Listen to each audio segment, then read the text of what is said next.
Welcome to Hard Hat Talks podcast. I'm your host, Chris Greiner.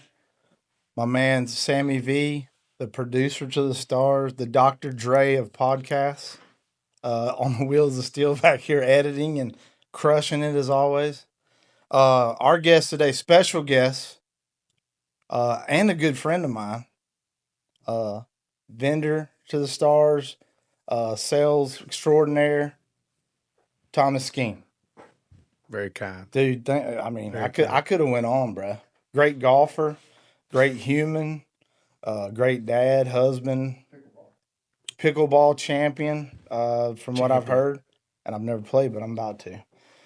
What's up, man? How are you, I'm glad to be here. dude? Thanks for joining us, bro. I'm a big fan of podcasts, listening and learning. So hopefully there's some value Oh, I you, can add to uh, you and yeah. your crowd.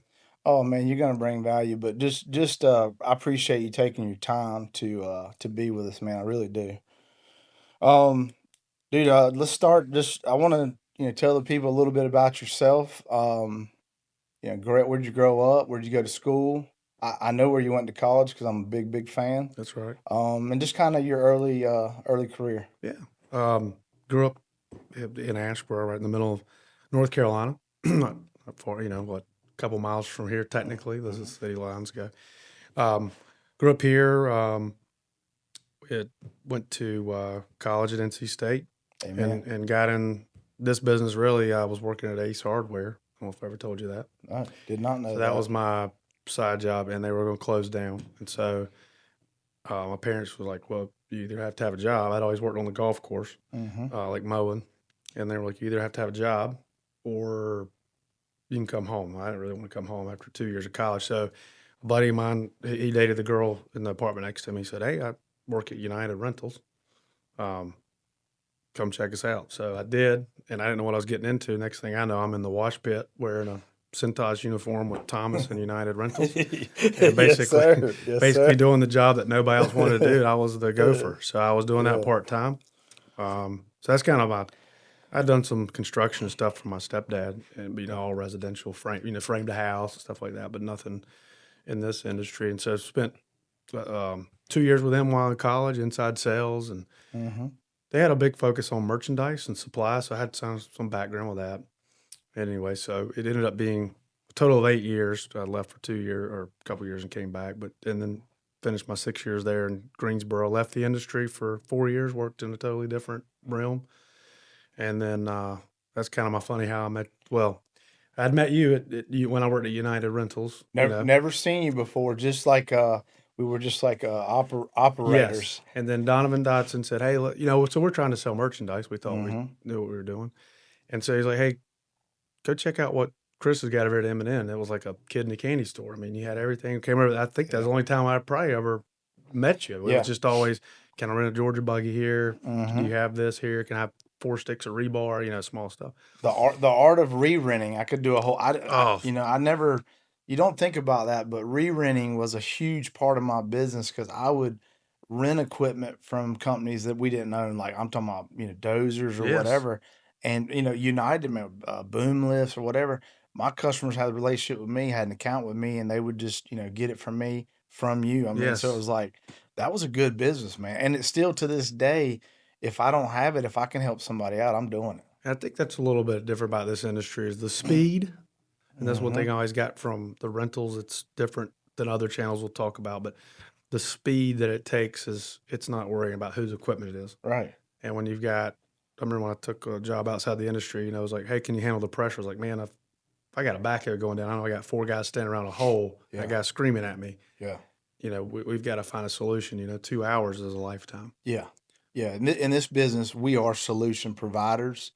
And that's what I mean, myself is like, I feel like that's where we've done well. If somebody that can figure it out, a tire blows up, whatever, you got to respond quickly. Yes. You're going to do well. I Yes. mean, to me, that's what I'm looking for.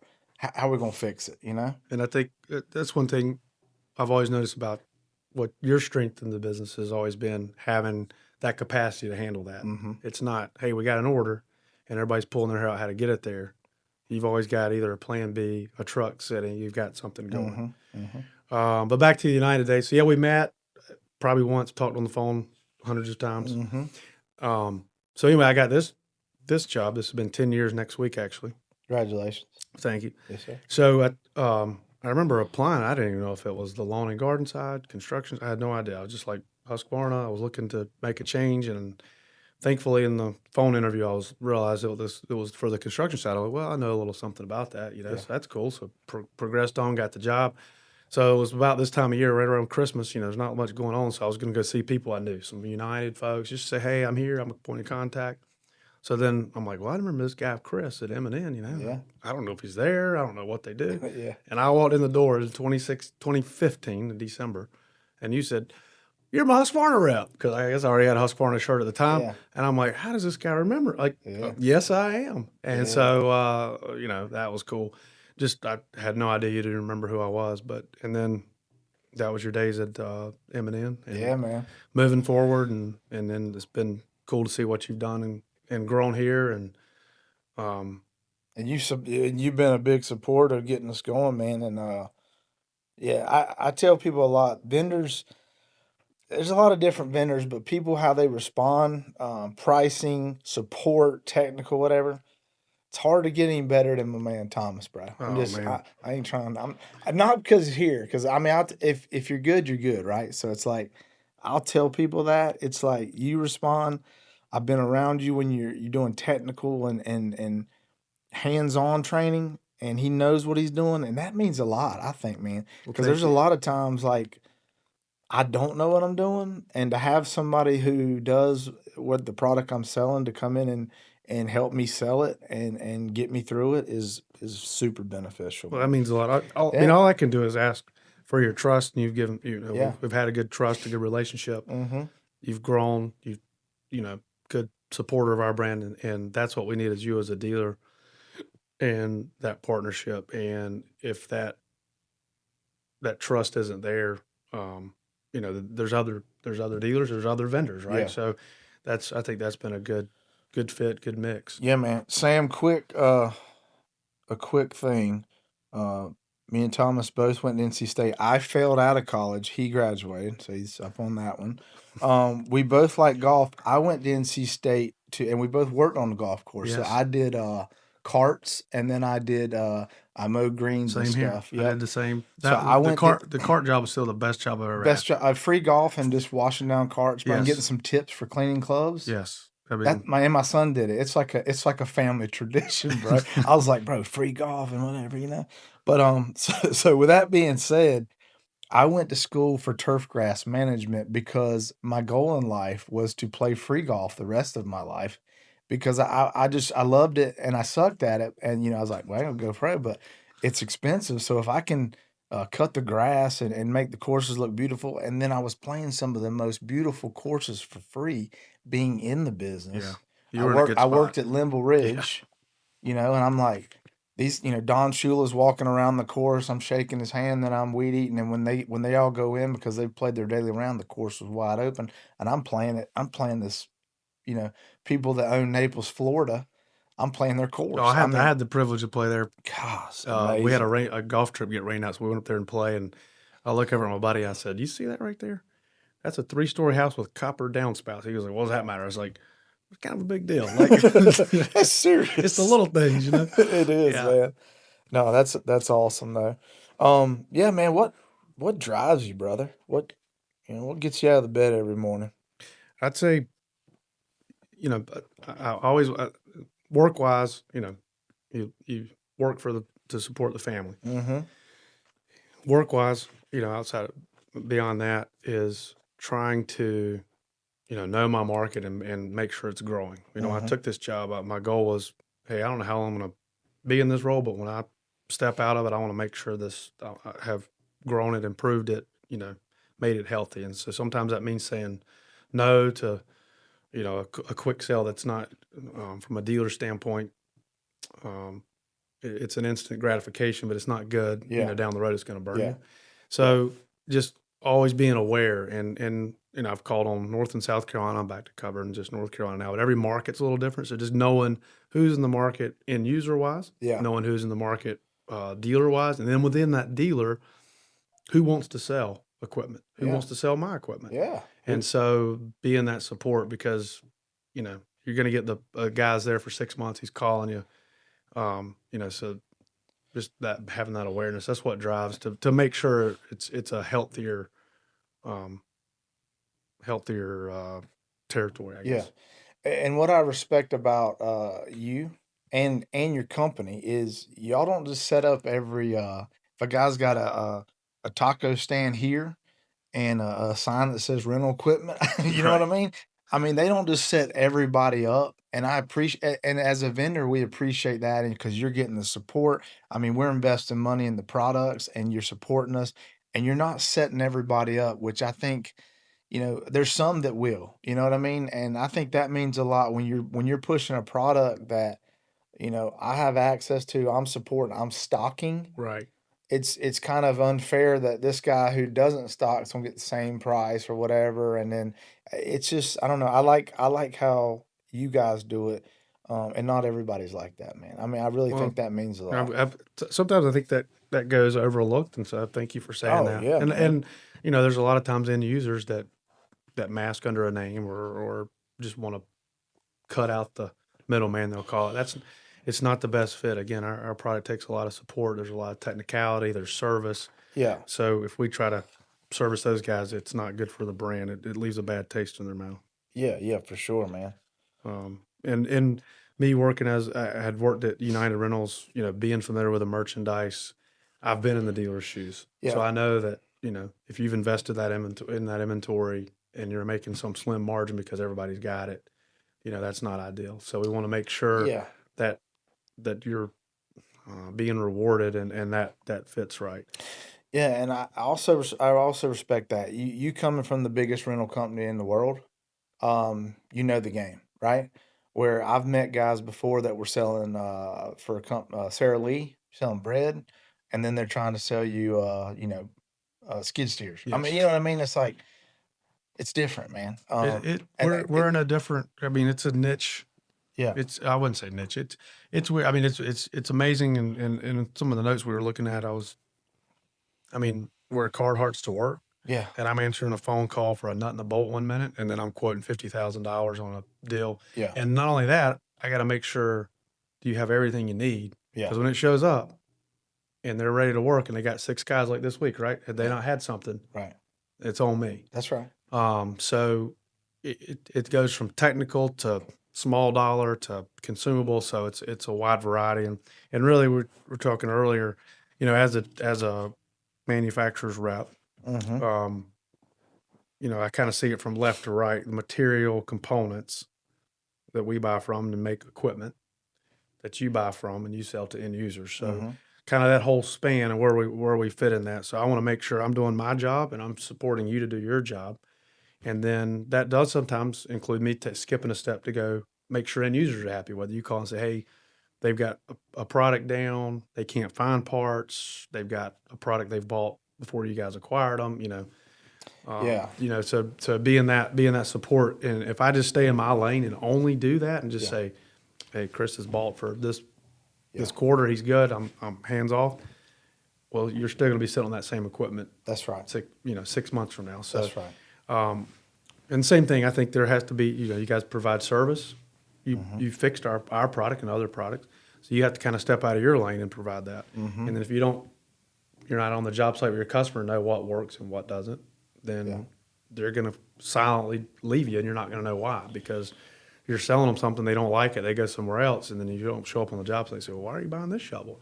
Yeah. Then there's probably reasons for that. So that kind of is where we land, and you got to get a little bit out of your lane. You can't jump all the lanes. Yeah, But and I mean what you just brought up is a fabulous point. So I guess I mean, and this is question just coming up off my head is, if you got to make sure your dealers are going to support the customer that they're selling the product to, yes, right? Because if not, they're going to call their end user going to call you and be like, "Hey, man, I bought this from these guys.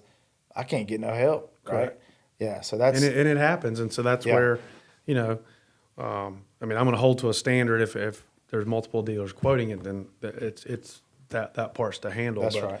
when end users do say, who sells this? Well, I can say, hey, they keep it in stock, or they can support it, or here's your options. You know, it depends on the market. Yeah. But yeah, that's a big part I would say that means a lot, you know. I mean, because you're trusting the people to stock your product and also fix it or whatever. But you know, the dealers got to hold to the service as well. Well, and I always laugh. I know when things have gone good or bad because I get a phone call, and if I get a phone call, it says, "Hey, Thomas, yeah, man," and it says, "Remember that saw you sold somebody?" And I'm like, we got a problem. Right. Or I get a call, "Hey, Thomas, remember that saw we sold?"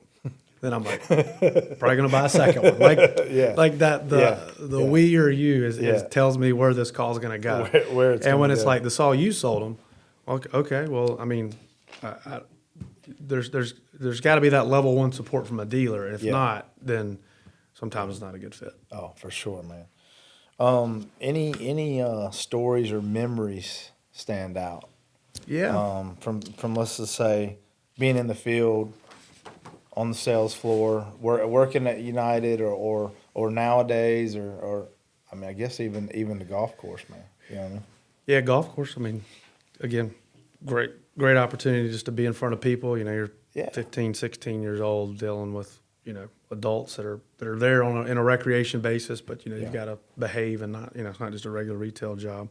My time at United Rentals was really good. I kind of treated it like an internship. Just started out in the shop, worked my way in the inside. I had a great boss, Corey Bassett. He's still there, and he really took the time to, you know, I could go to school during the day and I'd work the back half of the day at the store. I could pick his brain, and I really started to see real world versus textbook. And my grades went down a little bit, but I mean, I was really like, I got it. Right. And so I didn't study as much, but the effort versus reward were there because I mean, I was getting real world. Hey, we got to sell it, collect it, you know, fix it, whatever, all that kind of fun. So he was a good influence. Kind of really gave me a lot of time, not just hey, come to work and leave work. Yeah. And then so that inside sales again, that pace is just something you're not going to get at another job. So that was a quick one. As I got into the supply and merchandise role, I really handled a lot of that in Raleigh, and when I was at Greensboro, that was a big focus for United Rentals at the time. So, and that's where we ran into a lot of stuff together. But sure did. A big guy that influenced Jim Cook from Wacker. Man, what a dude! Just a great guy.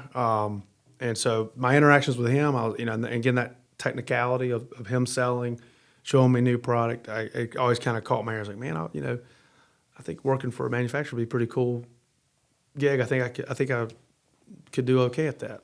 And so anyway, didn't work out. Left the industry for 4 years, but then came back and have actually had been able to meet with him a couple times. Prior to that, you know, he just passed away. Yeah, I do. Year and a half, 2 years ago. But yeah, what a great influence. What a good man. And honestly, one of those vendors that I'll never forget and love dealing with, like just a good person. Yes. But great to work with, man. Just I can see his smile right now, like just happy all the time. What a good guy. And you get those vendors, man, that I'll never forget, right? That influence you, that you remember dealing with, you love dealing with. I mean, that means. I mean, I was a 20-year-old kid working at United, and he always knew me, always checked with me, knew me by name, and then as I came back, and I don't know, so then got to deal with it. But anyway, that was pretty cool. And then, you know, prior to that, influenced my dad. Growing up with him, growing up around him, he sold janitorial equipment and supplies, and so. I mean, that was probably my first look there, I guess, at really seeing a dealer. And I remember him spreading the catalog about this time of year, January, spreading the catalogs out on the floor, getting every brand right. And, I mean, going on sales calls with him, sitting in an office, up under a machine, working on a machine, show him how to get chemicals going. I mean, I've walked through plants, probably broke every OSHA rule you should, you know, at 12 to 14 years old, just walking through just because I was with Dad at work that day. But just seeing him and kind of the same thing was, I remember, you know, jobs where he could save him money by saying, you know, if you clean it, you don't have to replace it. And I don't know, just many stories like that. And customers, you know, or people that know him, you sell toilet paper in a small town, you get to know everybody. Yeah. So, I mean, everybody knows him. Yeah. But that was always a cool, you know, seeing that. So I think that kind of set me up I remember working at United Rentals, it was a big deal, inside or outside sales. And I was like, I don't know, I'm a sales rep. Sales reps to sales. And I'd grown up around him. He was always a sales rep, but covered the area. So, just how he deals with people with integrity and making sure they're happy, treated right. So that was probably my first good look at being around it. What a great look, man. Holy cow. I mean, how do you get any better than that? I mean, riding with your dad and seeing all, I was just thinking about Callahan brake pads, like Chris Farley, he's under his wing, but you're seeing him work, you're seeing him sell, you're seeing him, his demeanor, you're seeing how he handles everything. Man, I remember he was the first guy with a cell phone that I remember. Yeah. 1998 beside the van. Yes, sir. He had the speakerphone set up. That was well ahead of its time. But he'd get a phone call, that urgency was there. And I'd be writing orders in the passenger seat as he's driving down, so he could then call it into his office, and put it on the next delivery truck. But, that's that urgency. And he's still the ultimate salesman as I'm buying chemicals from him now. That's true. He's still killing the game, man. Still pushing the chemicals. What a man. Learned a lot. Yeah, he's a good man. Shout out to Phil, man. Yeah, dude. So I guess what products or product lines do you guys offer in your division? Like what's your main focus? I know construction's like, you know what I mean, but it's like, what do you got? What's your main? Yeah, so Husqvarna. So we're kind of channeled into just the construction. Everybody knows. A lot of people know Husqvarna from the chainsaws and lawn equipment. Yeah. So we're a separate division, and so our headquarters is based out of Kansas as far as the U.S. goes. And so we focus mostly on concrete cutting and coring, and finishing. So since my start here 10 years ago, we've had 6 or 8 acquisitions. So that's really changed the scope. We started, it was core drills and chop saws and power floor saws, and some grinding. And now we've got trowels, compaction.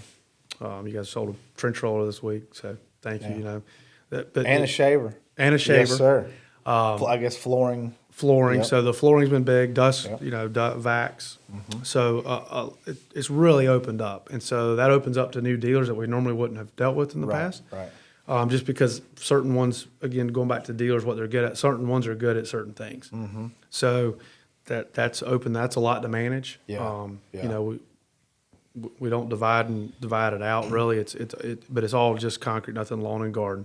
So that's what we have. And then it's really it's a group of acquisitions. So if we've got we have trowels. Well, we didn't start the trowel from scratch. It was something we bought. So it's an acquisition, and then we slowly merge it into our line. So really, we can go from compacting the dirt all the way to polishing the concrete. So and Dave's a good example of that, right? So he was shaving concrete.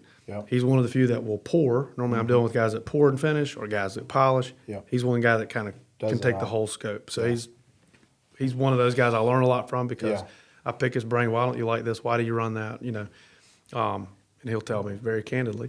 But that's kind of where we're at. We're just on the construction side, and then we are an equipment dealer. We're a little different because we also sell the consumables. Mm-hmm. So I find it's a little bit different. So we're highly technical on the equipment. We also have to be highly frequent on the consumables, just like you as a dealer. If you're not constantly checking, and that's our opportunity to sell the equipment. That's a nice big sell. But the consumables that go with it. So we're not just, hey, we sold you something. We'll see you 5 years from now. Yeah, it makes a lot of business sense, because you see people, we sell this, but they don't sell the blades and the diamonds and all that. But if you can do it all, why not, right? Yeah, so we want that. That's a great opportunity for us. And that's a great opportunity for our dealers, and that's what we hope is attractive. And if it's not, then that's, again, a good indicator of what dealers work or don't. They should want that and having that frequency. So if it's not just a one-time pick up a big check and done.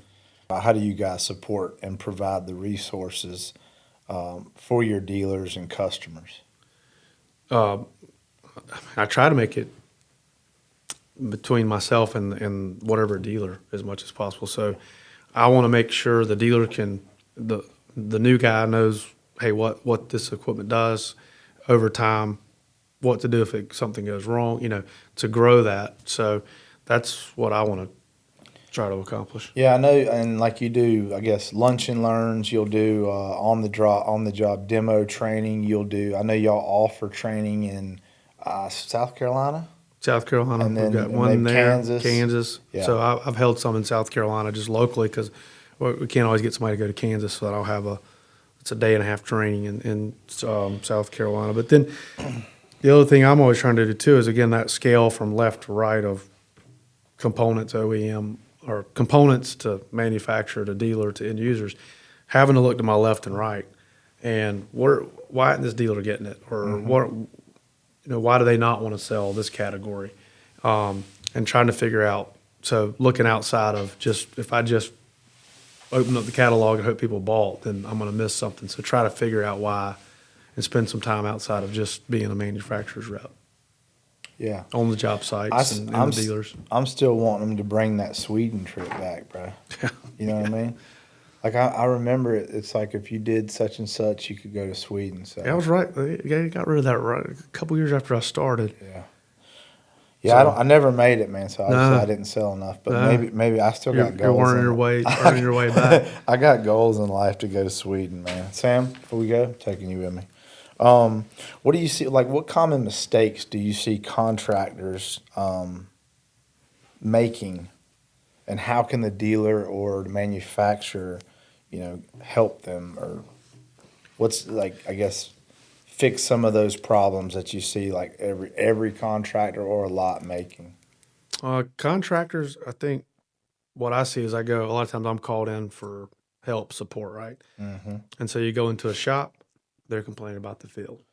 You go in the field, they complain because the equipment's not working. Right. And I've finally honed this in and figured out, were they just not like each other? But what really happens, and we'll just use soft cut as an example, right? So end of the day, you've poured, you finished, you've been there since 2 a.m. Well, cutting is the last thing you got to do. That's right. And you've been there for 14 hours. Mm-hmm. So guess how that saw gets put back in the trailer? Oh, yeah. Not carefully. Right. So they just throw it in there.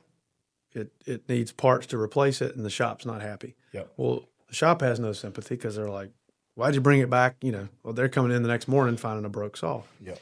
And so there's a few shops, I was at one recently, where they intertwine a little bit, and that seems to help. So they both kind of catch a little sympathy for each other. Mm-hmm. But I think from a contractor standpoint, having that shop and field relationship where your shop guy goes out to the job site and sees, oh, well, man, this concrete truck doesn't show up on time every time. And it didn't start on the first try, and they had to spray ether to get the thing started. It's not perfect. Right. So I think having those guys talk more and maybe train together, and it can't be shop and field, because that's where I see failures. And I mean, it sells a lot of equipment because they don't take care of it as good. Sure. But I'd say that. And then a lot of times there's probably the project manager level, superintendent level, just knowing what's out there. There's a lot of new equipment. Yeah. Or ways to do it. And, talking to your vendor, talking to your manufacturer, that tricks and stuff like that if you're working for the same company every time, they've got a process and they follow it. I mean, they got to get the job done. Yeah. But just knowing what's out there, whether you go to World of Concrete every year or other trade shows. But there's amazing, I'm not a concrete finisher, but sometimes I'll, point out to do this with the equipment, or I've seen this done, and it's like a light bulb goes off, and I'm thinking, man, that's cool to add that value. What you just said is like, I had a guy, I can't remember. They called me. They had 4 to 8 saws broke. I think we need to go up to the such and such saw, the 4200. I'm like, I don't think it's the saw. You know what I mean? I mean, if you want to go, great. That's like the Cadillac. But and then I remember seeing these trucks that are outfitted to sit the 4000s, and they strap them right, and they probably clean them and service them right. They can last forever, right? But then the guys, I rent them. So I see how they're not taken care of. I see what happens, and we try to keep them running. But on our end, it's a tough thing when people don't take care of it to keep everything running properly and perfect. But I just noticed that from how people haul them and take care of them, that's going to help the life. Now, I'm thankful that people don't, because it increases my sales. So, is anybody listen? Just keep doing what you're doing. But if you want to know some ideas, it's out there to do it better. I would just say, to optimize your experience, you're going to have to you're going to buy a saw, you're going to wear it out. Yeah. But while you got it, I mean, take some care of it. But yeah, I mean, that's, and again, working across from dirt to polishing, it's a little bit of everything. Everything's going to take a beating. End of the day, it doesn't get washed down or cleaned out or pre-sprayed. It's done. Yeah. On the dealer side, I see guys that have room for improvement. We'll call it that. Equipment's it's not a truckload commodity. You can't drop it off, and when you get that phone call that something's wrong, you got to answer it. Yeah. And I think it's just something, once you've done it, you're used to it. I actually almost expect, hey, we just did a startup. Okay, first call, they're probably going to figure out how to not remember something. So let's get something and turned around. But I think for a dealer, you got to be ready to service it. And when I say service, I don't mean for every dealer that's going to have to be able to do a oil change every 50 hours. But are you delivering on a pallet? Are you delivering it ready to start working? Yeah. Are you delivering it with blades to go with it? Are you delivering it with blades in a vac or whatever might accompany that? So I think, there's different levels, but at a minimum, be ready to answer the phone. Sure. And take that. So I think sometimes there's certain dealers and there's certain reps. There's certain dealers we have that I might have 20 reps and I deal with 3 of them. Yeah. Certain reps they just don't have an interest, and that's fine. And when I talk to the management, I'm like, hey, that's cool. I don't want to force something on them because they're not comfortable selling it. Yeah. So that's really knowing the market. But I'd say dealers knowing if you're going to sell the equipment, you got to be ready. And what's cool is a lot of times, I kind of divide our market into rental and then material. Yeah. You guys do both. Yeah. That's cool. But if a lot of times they want that material, those big material orders. Well, those guys a lot of times like to buy from where they buy equipment. So if you're not willing to go out and maybe it takes 4 or 5 passes to get that first sale, it's a longer sales cycle. Mm-hmm. Then you're going to continue to lose those deals to guys that are willing to invest that time. And then guess who gets the load of blades and pans and truckloads of other stuff that you really want. So that's kind of what I see of who sets it up, and you guys do a great job of that. And that kind of segues into what makes a good dealer. I always say knowing what you've got to sell. Yeah. So, and then knowing how to use it. Because a lot of times, again, end users, they don't spend all their time researching and whatnot, so they might be buying the wrong saw. Yeah, it's good to have a dealer that can give you the right tool for the project. Absolutely. I mean, I was standing at a dealer years ago, and the guy was going to go. He had a X150 saw, and I was like, "That's cool, man. Did you guys pour today?" Nah, man, tearing out a driveway. And I was like, "Whoa." Okay. I stopped another. That was, thankfully I was standing there, but I said, "Hey, this didn't really what we need to look at something different." Stopped another guy on the phone one time for he was going to send out a stump grinder instead of a scarifier because they had some high spots on the concrete. And I said, hey, this isn't really my role. At this time, we didn't even sell scarifiers. This is before we had scarifiers. I said, you need to put that guy on hold. And he was so appreciative. Yeah. But my man was about to send out a stump grinder and make a huge mess. I could see where the wheels were turning. Oh, yeah. I got it. But so for properly train, know what you got, and then you have to retrain. A lot of times I have dealers say, well, I got some new guys. Well, if they've been there a week, that's not enough. Right. But they also can't just come once, because what happens after, let's say they've been there 6 months, and I'll give you, Kale's probably a good example. He's probably due to come back and get retrained. He and Tyler came down to Columbia 2 years ago. Yep. But between then and now, so many situations have come up that I don't know what situations. He's not going to, if I said, hey, what have you seen between then and he's not going to remember. But as soon as we go back through that training, something's going to pop. Yeah. And it's going to be like, oh, that's why. And then here's something I can take forward. So it's a kind of a constant retraining too. So I think if you're not willing to invest that time, and stay in that one or two categories and don't try to grow outside that. But the end users really appreciate that. And when I talk to end users, they're appreciative of guys that can add that value. Because if you're the last mile, right? We're a brand. You're the last mile that delivers it. How is that delivered? Yeah. And what do you think is the best training in your mind for dealers? Is it going to the schools and stuff? Yes. Yeah. That's what. Speaking for our guys do a phenomenal job. It's 3 days. I started doing some local here just because we're not drivable to there. You have to fly. But I think we sent 6 or 8 people out this week. We also have some technical trainings for mechanics. Yeah. So it's a full schedule of Is the options. mechanic? Is there a school they go to, or do y'all you come to them? How We're does that starting to work? offer that up where we'll come out. Yeah. So we'll just charge to have our guys come out. Yeah. But most of the guys will just go in.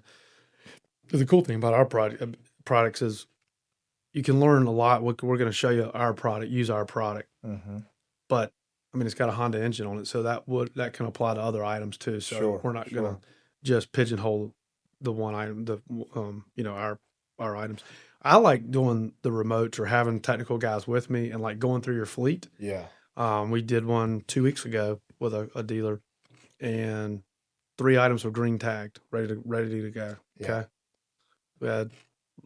We needed about 6 parts to make that thing right. And it Wow. was just the mechanic didn't quite understand. Yeah. Or just because it turns on doesn't mean it's going to engage. Yeah.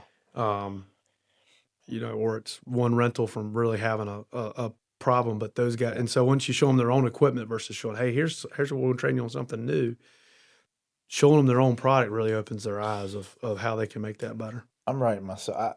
I'd like to have that Just because come to you. yeah, because the thing is, it's like I got a rental fleet ready to rent, and then it's like it's not ready to rent, and it's like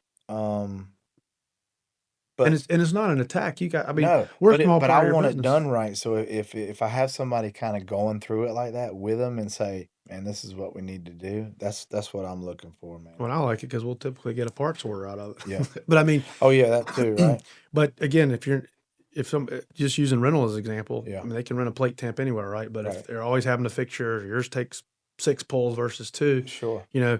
That's setting it. You're only setting yourself up, and if your techs aren't open to hear that, I mean, I'm not a mechanic, I'm Yeah, not a tech, same. but I can just say, hey, this is about time to replace, or you're right on the verge. Has this been greased? Yeah. Little things like that can ultimately save them a headache. Yeah. What's some big complaints, or problems in the field? A lot of times it's just stuff not working properly. Yeah. And so often it's the expectations. They're comparing it to, you had a customer that was running 2 different machines at 2 different horsepowers. And so they were complaining. I was like, well, this one's got 20 more horsepower. It's gonna perform different. Right. It is different. Right. I had going back to, I spent a lot of time with soft cut on slabs. Guys saying, hey, this saw's not cutting deep enough. Right. Well, I go out there and they're running 2 saws, 2 different models of ours. One's much older, but its max cut is 1.5 inches. Okay, and they're cutting maybe 1/2 inch, and the guy's like, all he can do to keep up with the saw, I'm just flying. And I was like, well, 1, you probably need to slow the guy down, and 2, I forget what the problem was. There was some kind of part holding it up from dropping all the way down the cut. Yeah. So they're not happy because they're not getting the depth of cut. They're worried about it, causing cracking, and they should be, but they're literally the guys running laps around the place, cutting, 1/2 inch deep. Yeah. So, I think a lot of times it comes down to, you just realize they're not loading it right, and they don't realize loading it right or wrong. So a lot of times, and it's when I go with a dealer, like a co-call, a lot of times they are more apt to listen for some reason. I get more, even though they might not have the relationship with me, they've got it with your rep, but they're a little bit more apt to listen when I say, hey, you guys are doing this, but if you load it this way or do this more properly, or, they're I don't know, it tends to stick a little bit better. Yeah. Yeah. In our industry, I feel like a lot of times it's the end user, but I mean, again, it's sometimes we don't have the equipment, ready to rent. So a little bit of both, I guess I see, And there's times, say, hey, well, this thing's not optimal. We've got service centers or we've got dealers. It's, this is as much as you can do. We don't want you to go any further than this. But just knowing that support's there, I think that's one point I try to be different on that. We're not a big brand. We're hiding behind a wall. Like, you got a problem, call me. So you can find, yeah. Any, I guess, real stories or a project that you can think of where the machine held up under pressure, and the contractor was able to avoid problems because of the support or the training. uh, So you have machine held up, um, under pressure, was able to get supported. I don't know if there's any certain big jobs or that something you one can was remember. where the stand saw out. wasn't cutting deep enough comes to mind. Yeah. Well, one we had a meeting on this week, right? So, how many slabs was saved with hyper trowel, right? Yeah. So that really came in. That's come in clutch 4 or 5 times now, and now we've got somebody else asking about, hey, how can I be proactive? Which I was so thankful for. They didn't have a damaged slab they're trying to fix in 2 days. Yeah. So that's been cool. And then to take that testimony and say, hey, like, we can confidently, this wasn't really what it was made for, but it works really well. Yeah. And I've got five examples of how this works. Yeah. And the cool thing is, like, you guys already run trials, you guys do that. Yeah. So that's been nice. I had another opportunity with some power cutters to where we were going up against a competitor that sells direct.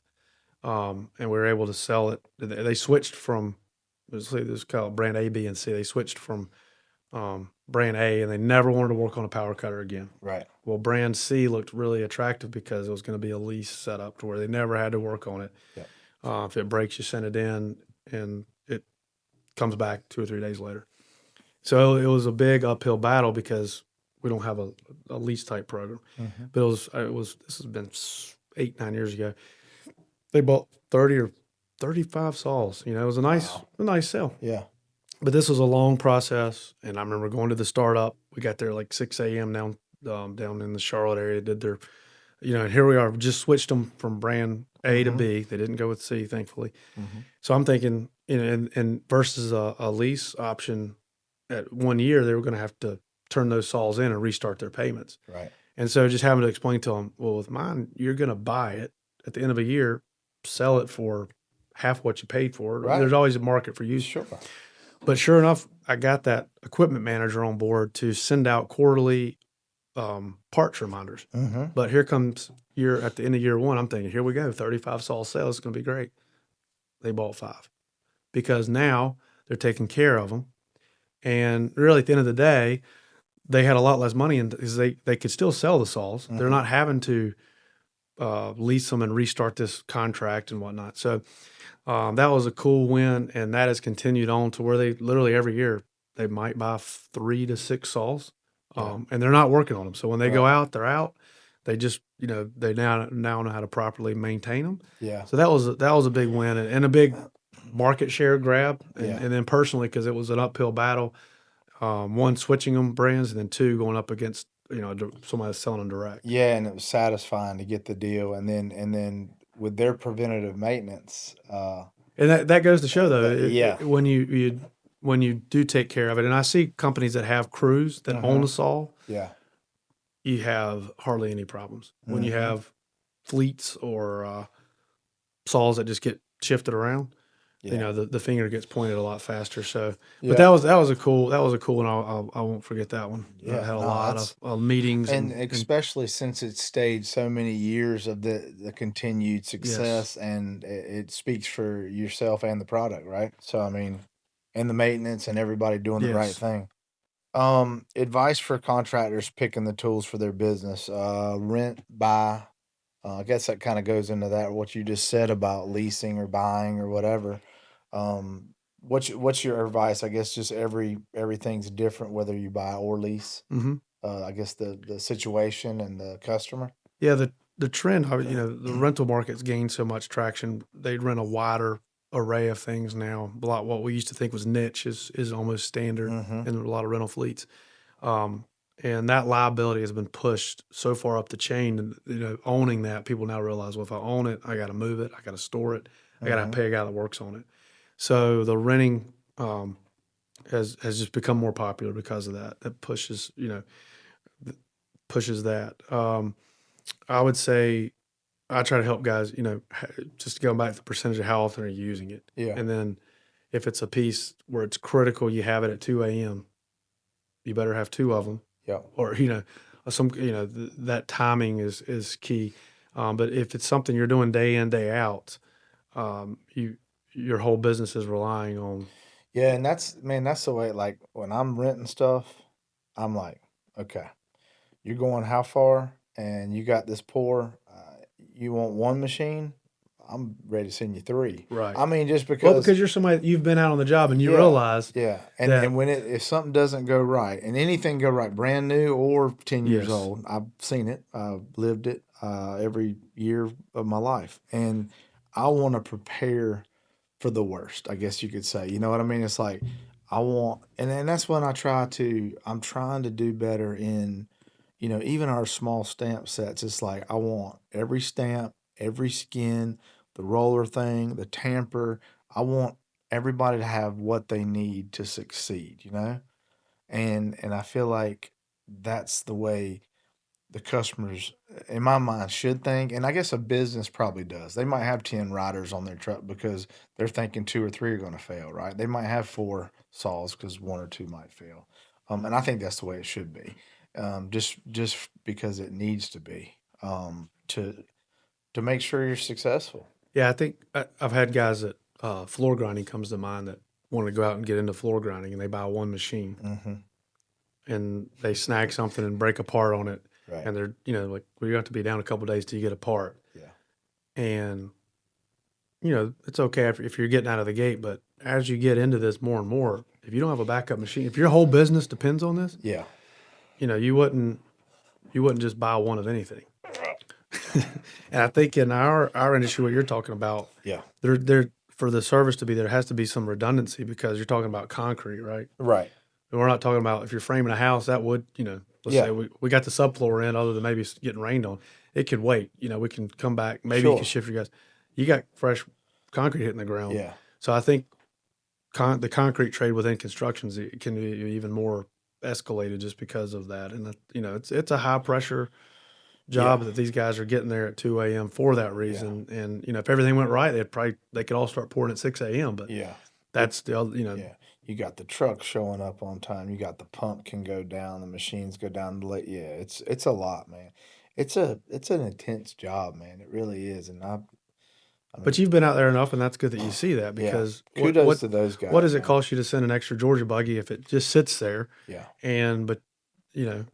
they're not going to beat it up, use it to death, Right. whatever. Right. So I think that's the best because what's a service call mean if you're 2 hours away? Yeah, and that goes into, like, I think a lot of times investing in the right equipment, whether it does cost a little more or it does cost you to have get a couple more pieces so that when you go to the job you're ready, Yes. is beneficial, 100%. And that's some I've seen some customers now. They send the mechanics out to the job site. That's nice Yes. to have. Mm-hmm. One, again, it gets the field and shop working together. But two, I mean, either if you're not going to buy extra pieces, you better have some backup plan. Right. And the timing of that is so critical. Um, Give me your view on where we're headed, the construction market, tool market, the demand, rental versus Well, ownership. like I said, rental trend is I think going to continue. Yeah. Just again, we're pushing that liability. There's no longer a G. You don't call on one GC that's doing every trade and self-performing. Right. I do feel like there's some self-performing coming back. Maybe after COVID, people said, "Hey, I want to control my schedule." Yeah. So maybe you're seeing some more of that. But there for how long did you went from self-performing GCs to where they were construction management to where it was subs of subs, and there's probably still some of that going on. But Yeah. I see that trend and that liability just kind of gets a little bit more watered down, and that just makes the timeline tighter and the pressure there. So that seems to be that rent versus buy. Yeah, that trend is going to rental. Um, so yeah, I would say again, stay in your lane as an end user, but you have to be ready. Um, if you go down, who's your first call? Or you're Yeah. buying another one, servicing it, whatnot, having Yeah. having that network, and just like you and I work together, I think the dealers I have a good relationship with, your relationship to your vendor can be just as important as a customer, Absolutely. and it took me a long time to realize that, and I was like, man, that if I put myself in your shoes, if you really want to be a good partner and just talk once a month, it's not gonna go that far. So, and that's where referrals, opportunities. Hey, Thomas, I got this guy. Let's go see this. Hey, Chris, this guy is he doesn't have a current supplier. He needs to buy this. So, and that's where that can come in to help both of us. Yeah. Yeah, and I feel like I feel like a good vendor relationship partnership is what I feel Yeah, is like. Man, I mean, you're helping us. I mean, you're helping our business. You're helping us do the right thing. And you're recommending the right equipment, the right tools or tooling, and like you said, you're not trying to just push stuff on us. You're recommending training, and the more importance I see of training and support, um, for not only us but the end users is like it's like what we said, man. It's like I believe in training more now than I ever have with mechanics, with lunch and learns for the staff, because it's nice when somebody calls and somebody knows what they're talking about. mm-hmm. You know what I mean? Um, you go to Lowe's and Home Depot, there's people running from you because they don't know what they're talking about. It's okay. Their business is never. I mean, Correct. their business gonna keep rolling. You know. But you're a different level of Yeah, but I mean, technical. Yeah. but it's nice when you do go somewhere and they're like, "How can I help you?" and they knock it out of the park, right? You're like, "Man, appreciate that. Yes. I didn't know what the heck I was doing, you know?" So that means a lot, I think. Um, But I think too the trend and going down the list here of the more dealers bring us in. I mean, I can go call on end users all day. I can't, we're not going to sure, sell to them, but sure. if the value is you've got that relationship, they're more willing to listen, see new product. I love showing new product. We showed that light tower of ours Yes. a few weeks ago. Yeah. Showing that, that's just an eye opener that guys don't know they're out there. So Right. it's amazing. Hey, we're here to talk about but let me just show you this new product, and tying it back to the Jim Cook days. He always had, something new, something to talk about, whatnot. So always, it's almost a constant toe and show of some degree of, Yes. hey, we got a new trial model coming out. Here's what's going to change on it. Here's the benefits of it. Yes. And then taking that with a dealer out to end users to say, hey, here's what we've got. Here's what's changed. You may not need one today, Right. but when you do need one, whether you're buying ours or others, here's what we've done to improve it. And otherwise, they may never see that, right? We're not on TV commercials and highly marketed. We're kind of a niche item, so it takes that. It takes people pushing it. I agree. What's Husqvarna going to focus on or should focus on to stay relevant in the upcoming years? Well, in the past few years and now, had a big battery push. Truthfully, it's been slower, I think, than I wanted and expected. It's weird to see other trades and it just clicks. And it's, again, Yeah. talking to end users, they've opened my eyes recently. As like, hey, you're trying to go from gas and jump to a battery versus guys running like a hammer drill, right? Go from corded to battery. So we're skipping 2 steps. Yeah. So I feel like it's concrete trade versus like framers and whatnot. You go to a job site, guys are running. They got 20 DeWalt chargers running framing nailers. Yeah. And I'm like, because the pushback is typically, well, what if I show up, my batteries are dead? I'm like, well, what if you show up and you're out of gas and you got to go to a gas station? You have to change that habit. Yeah. And so it's been like pushing rope in some cases. And so there's been a few items we've had that I push more than others. And I'm like, when they show up and they need a corded saw or a corded drill, just hand them this. And, if you give them 2 batteries, but it's a change. So I feel like that's a big push of what we're moving towards. We've got more stuff coming out of World Concrete that'll be announced battery, especially on our larger battery platforms coming out. So it's eye opening once you get guys to use it. Yeah. But that's been a big focus and slower than wanted. But Yeah, and I think everybody's on that train.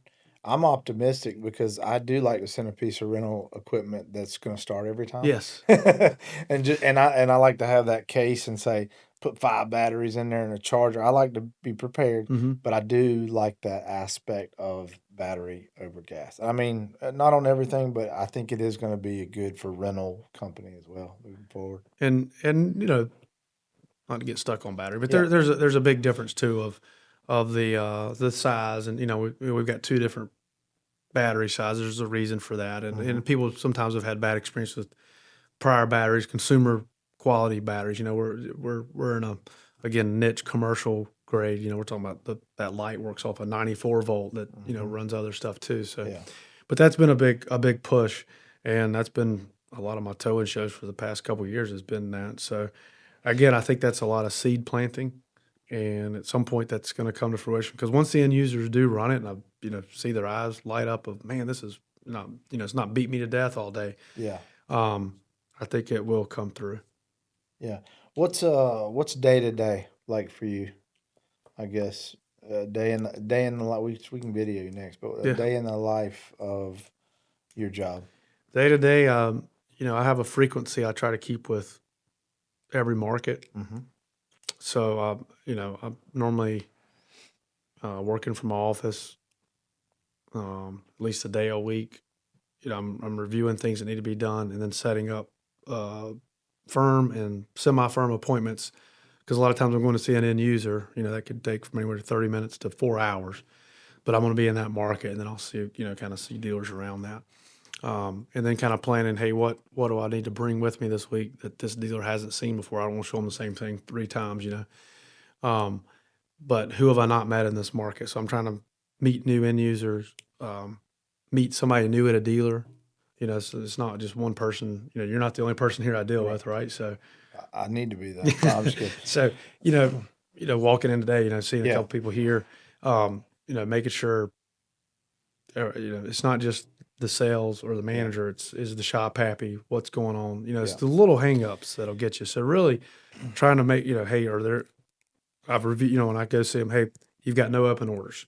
So that's cool. You're not waiting on anything, right? Well, yeah, I am waiting on something. Well, come to find out, we never received the order. Yeah. Well, you've been waiting for 2 weeks, and whatever happened, got lost in cyberspace. We never got the order. Well, let's fix it. So it's amazing how often just be in that frequency. Or, hey, man, while you're here, can we look at this? Yeah, okay, cool. So I try to give a heads up, hey, I'm be in the area. But just spending that time, and it's a mix between rental fleets and material houses, stocking houses. This week I had a first-time customer bought a diesel saw to put in the rental fleet. So I showed up, and sure enough, it is actually stuck in neutral just from the factory. So had they sent that on rent, blade ain't gonna turn. That's right. So they weren't from there. Had no idea how to do that. We got it figured out. Did the walk around, and their level of comfort's way higher than it was. That was something I kind of forced them to do. They didn't have to. Right. I don't have to. Right. But I know that as that thing goes out on rent, the first call is probably going to be me to put them in touch with a technical person. But we probably squashed a lot of that. And I do a lot of, hey, this will probably be a service call. They're going to think this is a problem. This is really a feature that if they've got the button turned too far, it's not going to go down or whatnot. So trying to save that. So again, trying to put myself in the dealer's shoes to make it so I'm not thought of as a pain. Thought of, hey, what more can we do with Husqvarna? Oh no, I mean I'll give it to you that probably more than any vendor I see, you're hands on, like on job sites, doing demos, fixing problems, checking on our guy who does purchasing. Yeah, you're killing it on that aspect. And there's a lot that don't come by. Um, and some people got a good enough product, they don't really need to. But I mean, the support and the help and the demos and whatever, I think is huge. Oh, it is, yeah. I mean, from a dealer side, it's it's a big deal. Again, because you're getting that hands on, you're getting uh, technical training, you're getting a lot of stuff that you don't see day to day. And that'll be our move into 26. So I had a smaller area this year. 26 is going to be more strategic as I've kind of dialed it in. Where I need to be more frequent is if your reps aren't asking me to go with them so frequently, I'm going to keep asking you. Yeah. Because we don't have to spend every call about Husqvarna and the whole call not about Husqvarna. I'm not trying to tie up their day. Yeah. But it's such a home run for all of us that end users like that access of seeing something that's new. Yeah. Maybe they're just complaining. Maybe they're complaining about another brand. They're looking, it's so many opportunities that could open up. Yes. And I've seen it happen time and time again that if I was a dealer, I would set so many days a month just to ride with a manufacturer. Yeah. Just because I don't say it makes their job easy, but it sets the agenda. Yeah. And on our end, we need to take more advantage of Yeah, that than we do. and that's what I think we don't do enough, and we need to. I think at 26, that's really what I want to try to push. And I'm today. gonna try to push that for myself and guys as well. Piece of equipment you believe every contractor should own. 2 of everything. I love that. I love that, brother. I mean, seriously, if your job is Yeah. relying, dependent on either have a backup Yes. rental option, backup plan, but you gotta have. I think that's super smart, man. I mean, I agree with that 100%. Best piece of advice you've received in business or construction industry. Everything's going to break down. Amen. I bought a car from a guy one time. He was good friends with Dad. He said, all I can ever guarantee is at some point, every car is going to break down. And I took that in construction, where people treat stuff even worse, that, either learn how to treat it right, maintain it right, buy extra, just to have a backup. But if you're not going to take care of it, but at some point, everything's got a life. And to me, since COVID, everything breaks more. I don't know if it's cheaper components, what happened, but everything breaks more. Brand new. Yeah, I mean, I see that in my 28 years of renting and this, that, and other. I feel like stuff breaks more than I've ever seen it, and I don't know if it's just all the guys that knew how to use it or shift it There's out. definitely some of or that, yeah. something's changed. So there's been a change. Well, I man. think some of that, especially the new items, right? An item shows up at your house. Mm-hmm. You take it out of the box, you plug it in, and it goes. Mm-hmm. Well, that starts to carry over to you just have that trust in everything.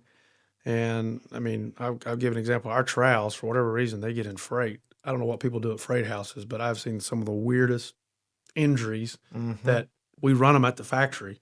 Not only do they run them, but how in the world they get these cuts and scrapes, coming in a big crate. Yes. So if you don't allow that redundancy or capacity, if you're ordering a trowel today for us to ship it to you to pour on Tuesday, you're setting yourself up for failure. That's right. Whether it's an issue we have, whether it's an issue the freight company had, but you got to test it out. And I think a lot of guys are just not everything's plug and play. Yeah. And so I think having that planning, and I thought COVID was going to help with that some. That and I think we saw a little bit there for a while. Guys were playing a little better. I don't know how long that's going to stick, but you got to have a little, have a little bit of foresight there. Yeah. And I think from a dealer, I think that's a big thing is rather than being the rescue guy in the early hours or late in the day, is bragging more about, hey, I know what you're doing 2 weeks from now. And then 1 week from now saying, hey, you still need this, Yes. That's where I see it. And that relieves the pressure up the ladder. Yeah, and I don't know what I was saying. I lost it. If you weren't in construction sales, what would you be doing? Been playing golf. I mean, working golf course. I think anything. I just love the customer experience so much. I think something tied to driving that. It's always been a passion of mine. I do like the technical aspect. So if I was selling something different, I feel like it'd be pretty technical. But other than that, I like working with something on the customer experience world. Yeah. Follow a lot of that stuff. I think sales and customer service hand in hand, and I'm the same. I mean, I love people, so anything I could be talking to people and selling would be good. Something that's a failure, mistake that you made, and what it taught you. Probably hung in there too long with certain relationships or customers. You just think, this is going to get better, and it just doesn't. So invest a lot of time. Yeah. And sometimes, one thing I learned about sales is there's a market, and some people that they need to have there has to be some kind of want. You can't force it. Even if like this is right for you. You can show it, lead them to water, but can't make them drink, man. Man, biggest influence in your life? Oh, definitely Dad. We brought up Dad earlier. Yeah. I mean, it's from personally him being a great example, role model, to our family, and he carries that on today. And then, like I said, I never realized till a few years ago, looking back, of how I didn't realize that every kid that in middle school wasn't going to work with their dad on sales calls, and fixing machines and whatnot after school. And I remember even putting automatic flushers on toilets. I mean, he'd sold a package, so he had me and my brother, I don't know, go install to stall, install it. That's awesome. So probably some child labor issues there, but no, stuff like that. But he was a great example, great, and hearing his customers now, your dad helped me out with this, and this happened this time, and he found this for me, and I didn't even buy anything from him. He helped, that's earned him a great respect, and I think it's set a good example for what I try to do. Oh yeah, going to church with him, he's a good man inside and out. Yeah, if he never sells nothing the rest of his life, Right. he's a good dude, man. You got any questions for me? Anything we didn't touch on, man, that you want to talk about? Anything I missed? Anything you want I to? want to know what you would do if you weren't in construction, because I can't see you. Dude, You're so I'm molded into I'm this. so glad that you asked, man. So glad that you asked. I would be a hand model. Hand model, Yes, sir. Zoolander. Yes, sir. No, honest, man. I think about that all the time. This is all I know. Again, I went for golf course, and that's what I wanted to do, but I have no idea. I mean, it just um be around people, man. I don't something to do with. I guess selling's really all I know. I love sports, so I don't, man. If I Well, you could, say selling, your street salt, your level of service is what you bring to the market, and well, that's the following you've had and yeah, respected over years, that you get that first call. yeah, I mean, hearing Kenny's first story, how he met you when he yeah. brought the saw I out at got more. midnight. I got more of those, Oh, I'm man. sure. I mean, to me, I laughed because I was like, yeah, like what's I That's dwindling down though. I'm asleep. I'm not even gonna answer. I'm right. like, dude, I'm old now. I'm sorry. Let me call I Kale. was gonna say you got a team now. I'll take Kale. Yeah, but no. Yeah, man. I don't know. I think about it. I don't know. I love what I do, man. This is all I know. So Yeah. I'm like, what else is? What else could I do? Probably couldn't get a job anywhere. I mean, definitely probably in the industry, but I don't know if anybody other than that. I don't know what I do. But it's funny you tell people work in construction. There's a different image out there, but I mean it's as technical as anything. It really Absolutely, is. And absolutely. so anything changing in 26? For us, Mm-hmm. hmm. Anything new? Getting out of anything? Oh God, we'll probably add 700 line items, product lines. Yeah. No, I don't know, man. I think I'm looking for a great year, building a great team. Um, no, I'm just looking to get better, man, than we were in the past 5 years, and that going to the next level of you know, training. Training. Yep. That's something as a small business. We just, you jump in the fire and we're ready to rock and roll, man. I want to train better employees. I'm all about treating people right and getting the best employees and keeping them and taking care of them. And it starts with, I think, training, all the resources they need. But 26 for us, I think it's gonna be a big year. Got some young gun sales guys, and we're gonna get Well, after I it, think man. I think in our selfishly in our world, I think sending them back out to the training. Yeah. Um, and we'll do some co-calls. I mean, that was Yes. already on my agenda to talk to you about Yes. come into this month or January. But I think seeing how we can put some wins together, it's eye opening to these guys. And again, it sets the agenda for them. All they got to do is line up appointments. We'll Yes. take it from there. Yes. So I think that would be cool. Yeah, and it showed me just the other day somebody needing a fix on the rain slabs, just setting it up into a segued in for me could be a new customer and Yes. other avenues than what I'm already dealing with them.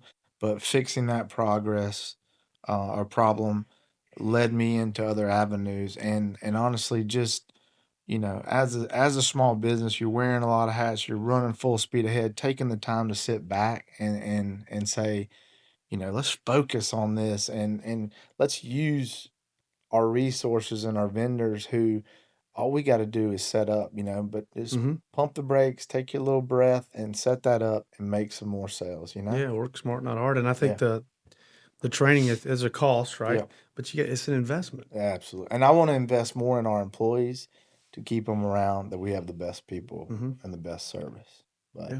dude, I appreciate you. You're a rock star. Thank You're you. awesome. Too complimentary. You're a Wolfpack fan. First and foremost, that makes you awesome. Makes me hard headed. Same, and I feel bad that I put my son into that, but I did, and he's a little East Carolina now. But we're gonna win the national championship in every sport next year. 26, I feel it. Yes. At least cross country. And apparently soccer, we're in the Final Four. I just found out this morning at breakfast. I said, how did I not know that? Yeah, the men's soccer's in the Final Four. That's awesome. So, okay, now I'm gonna start watching soccer. Yeah. I got to root for something, man. Yeah. But no, appreciate you, dude. You're awesome. Yeah, man. Thanks, All right, dude. well, thank you. Yes, sir. Thanks for having me. All right, buddy.